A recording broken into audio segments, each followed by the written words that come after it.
திருப்பாவை பாசுரம் 21.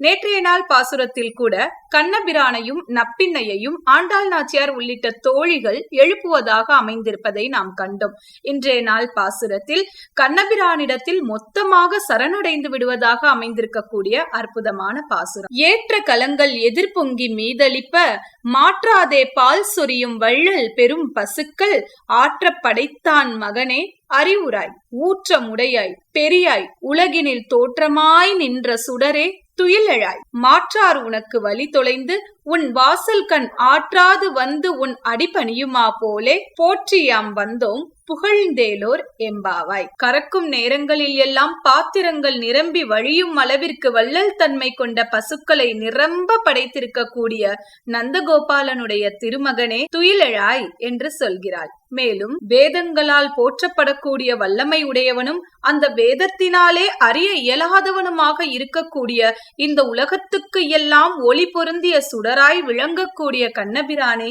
நீ துயிலில் இருந்து எழ வேண்டும் என்கிறாள். உன்னை எதிர்த்தவர்கள் எல்லாம் அவர்களுடைய வலிமையை இழந்து உன்னுடைய வாசலை தேடி வந்து உன்னுடைய திருவடி பாதத்தில் விழுந்து கிடக்க நினைப்பது போலவே நாங்களும் உன்னுடைய திருவடி பாதமே சரணம் என்று உன்னுடைய திருவடியை பாடி வந்துள்ளோம். விரைவாக எழுந்து எங்களுக்கு அருள் செய்ய வேண்டும் என்று ஆண்டாள் நாச்சியார் கேட்பதாக இந்த பாசுரம் அமைந்திருக்கின்றது.